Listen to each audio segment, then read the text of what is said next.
အားလုံးပဲမင်္ဂလာပါရှင်ထန်ကျွန်းဆွဲ channel လေးကနေအားလုံးကိုပြန်လည်ပြီးတော့ကျေးဇူးလိုက်ပါတယ်ဒီနေ့တော့အမကဒီတခုချက်ကီနိုဟိုတယ်ဖြစ်မဲ့သူတွေအတွက်ပေါ့နော်ပညာဒါနကိုစပြီးတော့သင်ပေးမယ် day 1လေးပဲဖြစ်ပါတယ်အဲ့တော့ပထမဆုံးဗီဒီယိုအနေနဲ့ကကြတော့အမတို့ကစာအများကြီးတော့သုံးမှာမဟုတ်ဘူးပေါ့နော်အခန်း1လောက်ထိပဲသွားပါမယ်အဲ့တော့အမသုံးမဲ့စာအုပ်ကကြတော့ဒီ guide ကိုခုချင်းတဲ့မို့ယောကိုဝါကာတို့ဟိုတယ်တို့ရီယောကကခုရှူတက်ခစ်တိုဆိုတဲ့ဒီစာအုပ်ကိုသုံးနေမှာပါဒီစာအုပ်ကကြတော့ဂျပန်မှာကပေါ့နော်ဒီတရားဝင်ပြဋ္ဌာန်းထားတဲ့စာအုပ်ပါအဲ့တော့ဒီစာအုပ်နဲ့လေ့လာလို့ရှိရင်ဒီစာမွေးအတွက်လုံလောက်ပါတယ်ဒါကြောင့်မို့လို့ဒီစာအုပ်ကိုအတူတူလေ့လာကြမယ်ပေါ့အဲ့တော့အရင်ဆုံးအမားတို့လေ့လာဖို့အတွက်ဆိုလို့ရှိရင်တော့ပေါ့နော်ဒီထဲမှာကတော့အခန်းကစုစုပေါင်း9ခန်းရှိပါတယ်ဒါပေမဲ့လို့အမားတို့အတိတ်ကလေ့လာရမယ့်အပိုင်းက4ပိုင်းရှိတယ်အဲ့ဒါကဘာလဲဆိုလို့ရှိရင်အမားတို့က front to grow မှုလို့ခေါ်တဲ့ဒီ reception ပေါ့နော်ဒီဧည့်ကြိုတာတွေဧည့်သည်ပြန်မှုလုပ်တာတွေပြီးရင်ဒီရောရခုလက်ခံတာတွေဒါတွေနဲ့ပတ်သက်တဲ့အပိုင်းကိုလေ့လာရမယ်နောက်တစ်ခါကျခီကကုကိုဟိုပြောမှုလို့ခေါ်တဲ့အမတို့ဒီအစီအစဉ်ရွေးဆဲတာတွေဒါတွေနဲ့ပတ်သက်ပြီးတော့လေ့လာရပါမယ်နောက်တစ်ခါကျ secure ခုပြောမှုလို့ခေါ်တဲ့ဧည့်သည်တွေကို service ပေးတဲ့ဒီဝန်ဆောင်မှုနဲ့ပတ်သက်ပြီးတော့ဗောနော်ဘယ်လိုမျိုးတွေ service ပေးရမလဲဘာတွေကိုသိဖို့လိုရလဲဘာတွေကဒါမဲဖြစ်တယ်ဆိုတဲ့ဟာမျိုးတွေကိုလေ့လာရမယ်နောက်ဆုံးတစ်ခုကကြတော့အမတို့ restaurant service ဆိုတာကိုလေ့လာရမယ်အဲ့တော့ hotel ဆိုပေမဲ့လို့အမတို့ကစားတောက်ဆိုင်နဲ့ပတ်သက်ပြီးတော့လေ့လာရပါမယ်ဘာဖြစ်လဲဆိုတော့ဂျပန်က hotel တော်တော်များများကစားတောက်ဆိုင်နဲ့တွဲပြီးတော့ဖွင့်ထားတာပေါ့နော်သူတို့စီမှာလေဒီလိုမျိုးဘယ်လိုပြောမလဲဟိုတယ်မှာတဲရဆိုလို့ရှိရင်မနက်စာတို့နေ့လယ်စာတို့စားတဲ့ပလန်တွေပါပြီးသားတွေလည်းရှိတယ်လို့မျိုးကိုကမှာကျင်တဲ့ဟာမျိုးတွေလည်းမှာလို့ရတာမျိုးရှိတဲ့အတွက်ကြောင့်မို့လို့အမားတို့ကစားတောက်ဆိုင်နဲ့ပတ်သက်ပြီးတော့လည်းလေ့လာရပါမယ်အဲ့တော့ဒီစာအုပ်ထဲမှာကအဲ့ဒီအပိုင်းဒီပိုင်းလုံးကပါတယ်ပေါ့နော်ပြီးတော့တခြားပုံလေးတွေလေ့လာရမယ်ပုံဆိုတာကဥပမာပေါ့နော်ဒီတယောက်ခန်းဆိုရင်ဘယ်လိုမျိုးပုံလဲပြီးတော့လို့ရှိရင်ဒီမိသက်ဆေးဘူးတွေပါတယ်ပေါ့အဲ့ဒါနဲ့ပတ်သက်ပြီးတော့လေ့လာရတာဖြစ်တဲ့အတွက်ကြောင့်မို့လို့ဒီထဲမှာပုံလေးတွေပါမယ်ပြီးရင်နောက်ဆုံးအခန်းမှာကျတော့အမားတို့ကဒီစာအုပ်ထဲမှာသုံးတဲ့ခိုတိုးပါလေးတွေနောက်တစ်ခါကျတော့ဒီဟိုတယ်တို့လုပ်မဲ့သူတွေအတွက်ပေါ့နော်မဖြစ်မနေတည်တည်နဲ့ခိုတိုးပါလေးတွေပါပါတယ်ဟိုက်ဒါဆိုလို့ရှိရင်တော့အမတို့ဒီနေ့ကတော့အခန်း1ကိုသွားပါမယ်ပြီးနောက်ထပ်ဒီစာအုပ်ထဲမှာပါတယ်တင်အောင်လဲဆိုလို့ရှိရင်ကြတော့ဒီဧည့်သည်တွေကိုဥပမာပေါ့နော်ငလျင်တွေဖြစ်တယ်ပြီးတော့လို့ရှိရင်ဒီရေးကြီးရပေါ့နော်စသဖြင့်ဒီလိုတဘာဝဘေးကနေရတွေဖြစ်တယ်ပြီးမီးလောင်တာဖြစ်တယ်ပေါ့နော်ဒီလိုမျိုးအချိန်မှာဘယ်လိုမျိုးသူတို့ကိုယူလို့လောက်ကမလဲဆိုတဲ့ဟာမျိုးတွေသင်ရမယ်ပြီးတော့လို့ရှိရင်ကြတော့အဲ့လိုမျိုးပေါ့နော်ဘယ်လိုမျိုးအစင်းစင်းလောက်ကမလဲတွ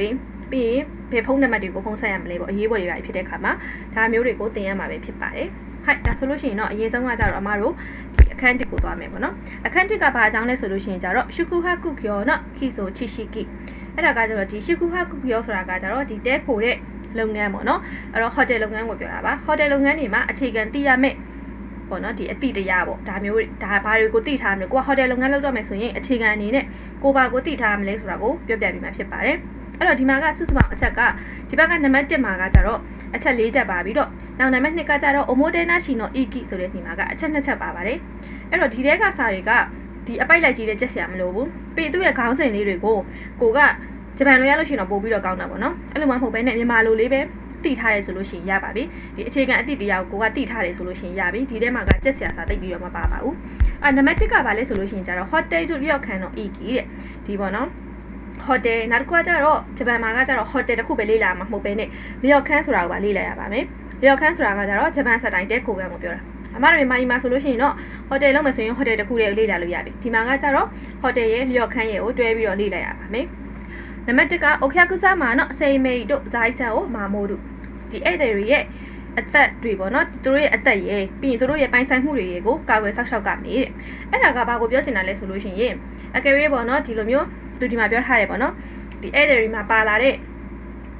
ီမှာငလျင်တွေပါတွေဖြစ်တယ်ပြီးရင်ဒီမီးတွေပါတွေလောင်နေပေါ့နော်ဒီလိုမျိုးခံရမှာဆိုရင်ဒီဧည့်သည်တွေမှာပါလာတဲ့ပစ္စည်းတွေကိုကိုတွေကဘယ်လိုမျိုးအန်ရကိအောင်လုပ်ပေးရမလဲပေါ့ပြီးတော့လို့ရှိရင်ဒီဧည့်သည်တွေရဲ့သူတို့ရဲ့အသက်စီးစိမ်တွေကိုကိုကဘယ်လိုမျိုးအန်ရကိအောင်လုပ်ပေးရမလဲအဲ့လိုမျိုးဘတော်တဆမီးဘေးတွေပါတွေဖြစ်လာပြီဆိုရင်ကိုကသူတို့ကိုဘယ်လိုမျိုးဒီပြေးမဲ့လမ်းစီကိုဥဆောင်ပြီးတော့ခေါ်သွားပေးရမလဲစသဖြင့်ပေါ့နော်ဒါမျိုးတွေကိုကိုကသိဖို့လိုတယ်နောက်တစ်ခုကကြတော့သူတို့ရဲ့ဒီအသက်တွေကိုကာကွယ်တဲ့အခါမှာဆိုလို့ရှိရင်လေတဲ့သူတို့မှာပေါ့နော်ဒီ allergic ရှိတဲ့ဧည့်သည်တွေပါတယ်ဆိုလို့ရှိရင်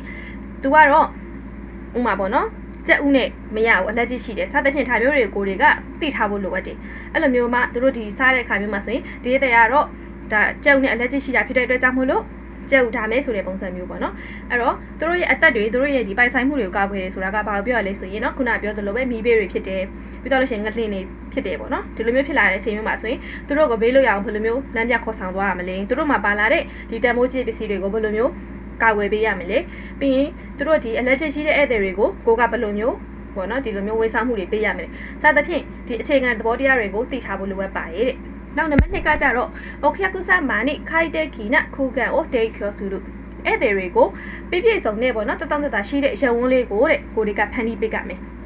ဘယ်လိုသဘောမျိုးပြောရလဲဆိုလို့ရှိရင်ဟိုတယ်မှာလာတဲပြီဆိုကြတဲ့ကသူတို့တွေကတရှိခြင်းနဲ့ပြီးရင်ဒီစိတ်ငြိမ်တဲ့နေရာမှာနေခြင်းနဲ့ပေါ့နော်ဟိုတယ်မှာတဲပါတယ်ဆိုမှမီးတွေကပြက်ပြီးရင်စူတာတွေကလည်းစူညံနေရမျိုးဒါမျိုးတွေမဟုတ်ဘဲနဲ့သူတို့တွေတက်နဲ့ဒီလိုမျိုးအချိန်လေးကိုကုန်ဆုံးနိုင်အောင်လို့ကိုတွေကဘယ်လိုမျိုးဖန်တီးပေးရမလဲဘယ်လို service တွေကိုပေးရမလဲပြီးရင်သူတို့တွေဒီလိုမျိုးစိတ်ကျဉ်တဲ့မှုအပြည့်ရအောင်လို့ကိုတွေကဘယ်လိုမျိုးဒီစကလုံးပေါ့နော်ဒီခိုတိုးဘစကားကြီးတွေကိုသုံးပေးရမလဲဆိုတဲ့ဟာမျိုးတွေကိုသိဖို့လိုအပ်ပါတယ်တဲ့ဒါကြောင့်မို့လို့ဟိုတယ်လုပ်ငန်းကဝန်ဆောင်မှုပေးတဲ့လုပ်ငန်းဖြစ်တဲ့ကြောင့်မို့လို့စကားပြောဆိုတာအစပုံမှန်သုံးနဲ့သုံးရတာမရဘူးပေါ့နော်ပို့ပြီးတော့ယဉ်ကျေးတဲ့အသုံးထုံးနဲ့သုံးပေးရပါတယ်သူကဒီနေရာမှာဒါကိုပြောထားတာပေါ့နော်ပြီးရင်သူတို့ဒီပေးချေထားတဲ့ဧည့်သည်တွေကပေးချေထားတဲ့ပတ်စံထဲမှာဆိုလို့ရှိရင်လေတဲ့ဒီကိုတွေကိုပေါ့နော်ဟိုပြုတ်မိုးဆောင်ရွက်တာသူတို့ကိုတွေကစားပိတ်စုပေးတာဒီပတ်စံတွေအကုန်လုံးပါပြီးသားဖြစ်ပါတယ်တဲ့ဒါကြောင့်မို့လို့ကိုတွေကပတ်စံယူထားတာဖြစ်တဲ့အတွက်ကြောင့်မို့လို့ပေါ့နော်ဒီကုမ္ပဏီကပတ်စံယူထားတာဖြစ်တဲ့အတွက်ကြောင့်မို့လို့သူတို့ကိုစားပိတ်ပေးတဲ့အခါမှာလေသူတို့စိတ်ကျေနပ်အောင်သူတို့အတွက်ဒီလိုမျိုးပေါ့နော်ပျော်ရွှင်ပွဲကောင်းတဲ့တရားပွဲကောင်းတဲ့ဒီအချိန်လေးဖြစ်သွားအောင်လို့ဘယ်လိုဖန်တီးပေးရမလဲဆိုတာကိုကသိထားဖို့လိုအပ်ပါတယ်တဲ့ဒါကြောင့်မို့နံပါတ်2ကကြတော့အိုခရကုဆာမာနိခိုင်တဲ့ခီနခိုကန်ကိုတေကျော်စုလို့ဆိုတဲ့ဟာကိုမှတ်ထားရင်ရပါပြီနောက်နံပါတ်3ကကြတော့အိုခုနာစတက်ဖူကဒန်ကေ့စ်တဲ့တာယိုစုလို့ဝန်ထမ်းတွေအများကြီးကတဲ့အတူတူပူးပေါင်းပြီးတော့ဒီလိုမျိုးဆောင်ရွက်ပေးတာပေါ့ပြောချင်တာကတယောက်လိုက်ပြီးဆိုတော့ဝန်ထမ်းတွေအများကြီးရလုပ်ပေးတာအဲ့လိုပုံစံမျိုးမဟုတ်ဘဲနဲ့ဝန်ထမ်းတယောက်နဲ့တယောက် communication လုပ်မယ်အချိတ်ဆက်ရှိမယ်ဥပမာပေါ့နော်ဒီဧည့်သည်ကနေပြီးတော့ခုနပြောသလိုပဲပေါ့နော်သူကနေ့လေဆာမှာဆိုလို့ရှိရင်ဒီကြက်ဥမစားချင်ဘူးဒါမျိုးကိုကတခြားဝန်ထမ်းတွေကိုမပြောဘူးမပြောတဲ့ခါမှာတခြားဝန်ထမ်းတွေကမသိဘဲနဲ့တွားပြီးတော့ချလိုက်မိတယ်ပေါ့နော်မကြက်ဥတွေပါချလိုက်မိတယ်ဆိုလို့ရှိရင်ဧည့်သည်ကစိတ်ညစ်သွားမှာပဲနော်ငါခုနပြောပြီးသားဟာကိုသူဖုဆိုကိုဖြစ်သွားမယ်မန်းဆိုကိုမဖြစ်နိုင်တော့ဘူးသူစိတ်ကျဉ်တဲ့မှုအပြည့်အဝမရနိုင်တော့ဘူးအဲ့လိုမျိုးမဟုတ်ဘဲနဲ့ဝန်ထမ်းတွေကလည်းအချင်းချင်းတယောက်နဲ့တယောက် communication ယူပြီးတော့ပေါ့နော်တိုင်းတိုင်းမင်းမင်းနဲ့ဒီဧည့်သည်ကိုဝန်ဆောင်မှုပေးတဲ့ဟာကိုလည်းသိထားဖို့လိုအပ်ပါတယ်တဲ့နောက်နံပါတ်4ကကြတော့ချီခီနော်ခန်းကိုနိခန်းကျော်စုတို့ဇန်ကျော်တဲ့အားတို့အဲ့ဒါကဘာလဲဆိုလို့ရှိရင်ကိုယ့်ရဲ့ဒီပေါ့နော်နေမြေဥပမာဧည့်သည်ကတိုဂျိုလာလေဆိုလို့ရှိရင်လည်းဒီနေမြေမှာဘယ်အရာတွေကတော့ဒီနာမည်ကြီးပါတလဲပေါ့နော်စသဖြင့်ပြီးရင်ဘယ်အရာတွေကကြတော့ tourist attraction ဖြစ်တယ်အဲ့လိုမျိုးစားတဲ့အခါမျိုးမှာဆိုလို့ရှိရင်လည်းဘယ်ဆိုင်ကတော့ဒီ name key ဖြစ်တယ်ဘယ်ဟာတော့ osu smell လုပ်တယ်ပြီးရင်ပေါ့နော်ဒီ omiya ခဲတွေဧည့်သည်ဝယ်ချင်တယ်လို့ကိုယ်မေးလာတယ်ဒီဒေသမှာထွက်တဲ့ omiya ခဲကိုငါဝယ်သွားချင်တယ်ငါရဲ့တိုင်းပြည်ကိုအဲ့လိုဆိုင်ကဘာဝယ်ရမလဲဆိုတဲ့စသဖြင့်ဒီလိုမေးခွန်းတွေကိုလည်းကိုကသိထားဖို့လိုအပ်တယ်ဒါကြောင့်မလို့ကိုကဒီ hotel မှာလုပ်တော့မယ်ဆိုရင်ဒီ hotel ရဲ့အနီးတစ်ဝိုက်မှာရှိတဲ့ပေါ့နော်ဒီဧည့်သည်တွေအသွားများတဲ့နေရာတွေပြီးတော့လို့ရှိရင်ဧည့်သည်တွေဒီခြားမှာနာမည်ကြီးရဲ့အစားအစာတွေသူတို့ omiya ခဲဝယ်ချင်တဲ့ခါမှာဘယ်လိုဟာမျိုးတွေရှိတယ်ပြီး Christmas ဆိုလို့ရှိရင်လည်းဘယ်နေရာမှာတော့ဘယ်လို event တွေရှိပါတယ်စသဖြင့်ဒါမျိုးတွေကိုကပြောပြနိုင်မှုအတွက် ready ဖြစ်နေရပါမယ်တဲ့ဒါကြောင့်မလို့ပေါ့နော်ကိုယ့်ရဲ့ဒီ data မှာရှိတဲ့ဒီလိုမျိုးနာမည်ကြီးတဲ့ဟာတွေကိုလည်းသိထားဖို့အတွက်လိုအပ်ပါတယ်တဲ့ဟုတ်ဒါဆိုလို့ရှိရင်နောက်ထပ်တစ်ခုကကြတော့ omotenashi เนาะ igi အဲ့ဒါဘာလိုမျိုးလဲဆိုလို့ရှိရင်ပေါ့နော် omotenashi ဆိုတာပြောရမယ်ဆိုရင်ကိုချင်းစာတရားပေါ့မြန်မာဒီလိုမျိုးပြန်ရမယ်ဆိုရင်ဒါပေမဲ့ဒီ hotel မှာအသုံးနှုန်းချင်တာကြတော့ okyakusa မှာเนาะတာချီပါတဲ့ခန်းကားရတဲ့ခို့တို့ကိုကဧည့်သည်နေရာကနေပြီးတော့စဉ်းစားတဲ့အပြုအမူဖြစ်ပါရဲ့တဲ့အဲ့တော့ပေါ့နော်ကိုကဥပမာ hotel မှာလာတဲ့လူတို့ကိုတွေးပြီးတဲ့ခါမှာကိုကလာတဲ့ပြီကိုကပတ်စံလဲပေးထားတယ်ကုန်ကြခံထားပြီဆိုရင်ပြောရမယ်ဆိုရင်တော့ကိုပေါ့နော်ယူထားတဲ့အခန်းနဲ့လိုက်ဖက်တဲ့အကောင်းဆုံးဝန်ဆောင်မှုပဲကိုလိုချင်တယ်ပြီးရင်အကောင်းဆုံးသောဒီပေါ့နော်ကိုဆက်ဆံပြီးတော့ပဲကိုလိုချင်တယ်ပေါ့စသဖြင့်ဒီလိုမျိုးကိုကဧည့်သည်နေရာကနေပြီးတော့စဉ်းစားပြီးတော့ဝန်ဆောင်မှုပေးတာကလည်းအရေးကြီးပါရဲ့တဲ့ဒါကိုပြောထားပါတော့เนาะဒီစာပိုက်တစ်ခုလုံးကကြာတခြားကတော့သူဒီမှာပြောထားရရှိရဆိုပေမဲ့ကိုကဧည့်သည်နေရာနေစဉ်းစားပြီးတော့ငါသားဧည့်သည်ဆိုရင်ဘယ်လိုဝန်ဆောင်မှုမျိုးငါလိုချင်လဲဆိုတဲ့ပုံစံကနေပြီးတော့စဉ်းစားပြီးပါတဲ့နောက်နံပါတ်2ကကြတော့ဟီတိုဒီနော်အခက်ကုဆမရဲ့နော်ခိုတိုနာတို့တိုက်အိုတယောက်ချင်းဧည့်သည်တွေကိုကွဲပြားချနာတဲ့ပြုမှုဆောင်ရွက်ပုံနဲ့အဲ့တော့ကွဲပြားချနာတဲ့ပြုမှုဆောင်ရွက်ပုံဆိုတာကကြတော့ခွဲခြားပြီးဆက်ဆံရမယ်လို့ပြောတာမဟုတ်ဘူးပေါ့နော်သူဒီမှာပြောထားတာကကြတော့ဒီဧည့်သည်တွေဆိုတာကတဲ့ဟိုအမျိုးမျိုးလာနိုင်တယ်ပေါ့အဲ့ဧည့်သည်တွေထဲမှာကြတော့ဟိုမှာအသက်ကြီးတဲ့သူတွေပါပဲပြီးတော့လို့ရှိရင်ဒီခန္ဓာကိုယ်မှာလိုမျိုးပေါ့နော်ရှော့ခိုင်းဆိုတာကကြတော့မတန်ဆွမ်းတာပေါ့နော်ဟိုမှာနားမတန်ဆွမ်းတာမျက်လုံးမတန်ဆွမ်းတာခန္ဓာကိုယ်ကဒီလိုကိုယ်လက်အင်္ဂါမတန်ဆွမ်းတာစသဖြင့်ဒီလိုမတန်ဆွမ်းတဲ့လူတွေလည်းပါနိုင်တယ်အဲ့ပြီးတော့ရှင်ခလင်းငယ်လေးတွေပါလာတဲ့ဧည့်သည်တွေလည်းပါနိုင်တယ်နောက်တစ်ခုကကြတော့ဒီပေါ့နော် allergic ရှိတဲ့ ဧည့်သည်တွေလည်းပါနိုင်တယ်အလက်ကျရှိရဲဆိုတာကြာဒီမျိုးရှားနာတွေပြောတာမဟုတ်ဘူးနော်ခုနပြောတဲ့အစားအသောက်နဲ့ပတ်သက်ပြီးအလက်ကျရှိတဲ့ဧည့်သည်တွေပါနိုင်တယ်ပြီးရင်ဒီဂျပန်စကားလုံးဂျပန်စကားတွေကိုနားမလည်တဲ့ဒီ guide ကိုခုချင်းနေလည်းပါနိုင်တယ်အဲ့လိုမျိုးဧည့်သည်တွေဆိုတာကအများကြီးရှိတယ်ပေါ့နော်ဒါကြောင့်မလို့ဘလို့ဧည့်သည်ကိုတော့ကိုကဘလို့မျိုးဝန်ဆောင်မှုပေးမယ်လေကိုကဧည့်သည်ရဲ့နေရာကနေစဉ်းစားပြီးတော့နာနီယိုနိုဆွန်တဲ့ဤသူကဘာကိုမျှော်လင့်နေတာလဲဒိုးစုတယ်ဗျရော်ဒခွန်းတဲ့အီတာတာခဲတုကဘလို့မျိုးများငါလုပ်ပေးလိုက်လို့ရှိရင် तू ပျော်ရွှင်တာကိုငါလက်ခံရရှိမလဲဘလို့မျိုးလုပ်ပေးလိုက်လို့ရှိရင် तू ပျော်သွားမလဲစသဖြင့်ပေါ့နော်ဒီလိုမျိုးဧည့်သည်တယောက်ချင်းစီနဲ့လိုက်ပြီးတော့ဒီတင့်တော်တဲ့အိုမိုတဲနာရှိကိုတဲ့ဒီပေးဖို့အတွက်အဲ့ဒါကိုစဉ်းစားဖို့ကလည်းလိုအပ်ပါတယ်တဲ့အဲ့တော့ဒီနေရာမှာဒီတစ်ပိုက်မှာ तू ပြောသွားချင်တာကကြတော့ဒီဟိုတယ်တို့ကိုကလောက်တော့မယ်ဆိုလို့ရှိရင်ကို့မှာဘယ်လိုမျိုးအခြေခံအသိစိတ်တွေရှိရမယ်ကိုကဘယ်လိုမျိုးဝန်ဆောင်မှုကိုပေးဖို့အတွက်တွေးနေရမယ်ဆိုတဲ့အခြေခံအသိတရားနဲ့ပတ်သက်ပြီးတော့ तू ကပြောပြပေးသွားတာပါဟိုက်ဒါဆိုလို့ရှိရင်ဒီနံပါတ်3ပြီးသွားလို့ရှိရင်တော့ဒီအခန်း1ကပြီးသွားပြီပေါ့နော်အခန်း1လေးကတိုးလဲလွယ်ပါတယ်နောက်နံပါတ်3ကကြတော့ရှူဟီကီမူနိုအီကီအဲ့ဒါဘာကိုပြောရလဲဆိုလို့ရှိရင်ကြတော့ဒီမှာ तू white queen လေးနဲ့ပေးထားတာရှိရပေါ့နော်ဘယ်နားမှာလဲဆိုတော့ဟီတိုရီနော်โอเคကုဆာမနော်ခိုချင်းကျော်ဟိုမာမိုတို့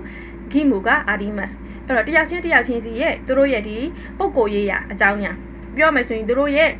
ဒီနာမည်ပေါ့နော်နာမည်ပဲစသဖြင့်ဖုန်းနံပါတ်ပြီးလိပ်စာပြီးသူတို့ရဲ့ email တွေဒါမျိုးတွေဒါတွေအကုန်လုံးကိုကပေါ့နော်ဒီလက်လွတ်ဆက်ပဲအပြင်မှာရှောက်ပြောတာမျိုးပြီးဓာတ်ပုံတွေရှောက်တယ်ပြီး copy တွေလုပ်ပြီးတော့အပြင်တွေကိုရှောက်ဖြန့်တာ internet ပေါ်တွေရှောက်တင်တာမျိုးအထူးသဖြင့်ကိုယ့်ရဲ့ hotel မှာပေါ့နော်ဒီနာမည်ကြီးရဲ့ celebrity တွေလာတဲ့အခါမှာကိုကအကောင့်ပေါ်ပင်ဖြစ်ချင်တာပေါ့အခုမြန်မာလိုပဲပြောရမယ်ဆိုရင်တော့ပေါ်ပင်ဖြစ်ချင်ပြီးတော့ရိုက်တင်လိုက်ပြီးတော့လာသေးတယ်ဆိုလို့ရှိရင်ဟာသူ့ကိုကြိုက်တဲ့သူတွေကဒီ hotel ထဲမှာရိုးဖြစ်သွားမယ်ပေါ့နော်ဒါဆိုလို့ရှိရင်သူကဘယ်လိုပြောမလဲအေးစစ်တဲချင်လို့လာပြီမယ်အေးစစ်မတဲရတော့ဘဲနဲ့ဒီလိုမျိုးတွေဖြစ်သွားမယ်စသဖြင့်အဲ့လိုမှမဟုတ်ဘဲနဲ့တခြားပေါ့နော်မှာတထေးတယောက်ကလာတယ်ဆိုလို့ရှိရင်ဟာဘယ်တထေးရတော့ဘယ် hotel မှာလာသေးတယ်ဒါမျိုးတွေပေါ့နော်အဲ့တော့ပြောမယ်ဆိုလို့ရှိရင်တော့ဒီလာတဲတဲ့သူတွေရဲ့ဘလို့အကြောင်းအရာဘလို့အချက်လက်ကိုမှအပြင်ကိုကလက်စပဲပြောလိုက်တာမျိုးပေါက်ကြားတာမျိုးလုပ်လို့မရပါဘူးတဲ့အဲ့လိုမျိုးလုပ်လိုက်မယ်ဆိုလို့ရှိရင်တဲ့ဒီပေါ့နော်ဒီဧည့်သည်အခါကူဆာမခါလာနော်အရှိရောအရှိနောက်ဒီဧည့်သည်တွေစီကနေပြီးတော့ယုံကြည်မှုကိုလည်းဆုံးရှုံးသွားမယ်ပြီးတော့လို့ရှိရင်ဒီဟိုတယ်ကယုံကြည်မှုမရှိဘူးဒီဟိုတယ်ကတာဝန်ယူစိတ်မရှိဘူးစိတ်ခိနေမရှိဘူးဆိုပြီးတော့ဒီဟိုတယ်မှာလေဆုံးရှုံးနေတာမှုတွေအများကြီးဖြစ်နိုင်ပါတယ်တဲ့ပြီးရင်ကြတော့ဒီပေါ့နော်ဟိုတယ်တွေမှာဆိုလို့ရှိရင်လေဒီလိုမျိုးတွေမလောက်ကဘူးဆိုပြီးတော့စားသဖြင့်ပေါ့နော်ဒီဆိုတဲ့နော်ရှိဆဲဆိုတဲ့ဒီအဆုံးကြောင်းလေးမှာရေးထားရနော်ဆိုတဲ့နော်ရှိဆဲဆိုတဲ့ခိုမခါခုခိုဒိုခီယန်ရရူရူကဆာရာမာတဲ့တိမတ်နော်တဲ့ခနာရာစုရှင်ကျူရှိတဲ့ကူဒါဆိုင်အဲ့တော့ကြောင့်မလို့ပေါ့နော်ဒီဟိုတယ်ဒီမှာဆိုလို့ရှိရင်လည်းဒီလိုမျိုးတွေမလောက်ကဘူးဆိုပြီးတော့စီမင်းစီကတ်တတ်မှတ်ချက်တွေရူတွေရှိတာဖြစ်တဲ့အတွက်ကြောင့်မလို့မပြတ်မကွက်ပေါ့နော်တိုင်းနဲ့ဆက်ရအောင်ဆက်ဖင်းကြရအောင်ဆိုပြီးသူကပြောထားတာအတိကတော့ဒီနံပါတ်3ကိုခြုံလိုက်မယ်ဆိုလို့ရှိရင်သူတို့ရဲ့ခိုချင်းချောဟိုးတွေကိုဘလို့အကြောင်းမျိုးကြောင့်ပဲဖြစ်ဖြစ်တပ်ပုံရိုက်တာတွေအင်တာနက်ပေါ်မှာတင်တာတွေဒါမျိုးတွေကိုလုံးဝလုပ်ခွင့်မရှိပါဘူးဆိုတဲ့ဟာကိုပြောထားတာပါဟိုက်ဒါဆိုလို့ရှိရင်တော့ဒီနေ့ပြောထားတဲ့အချိန်ကသဘောတရားလေးတွေကိုသိရင်ရပြီဒီနေ့ထိကတော့အထူးတလဲမှတ်စရာမလိုပါဘူးဟိုက်မင်းသားဆန်နောက်ဗီဒီယိုတွေမှာပြန်လည်တွေ့ကြမယ်နော်ဆက်လက်တွေ့တယ်ဆိုလို့ရှိရင်လည်းအမကို comment မှာဆက်လက်လုပ်နေချောင်းလေးရေးပေးပါဦးနော်ဟိုက်မင်းသားဆန်မှာတန်းနေ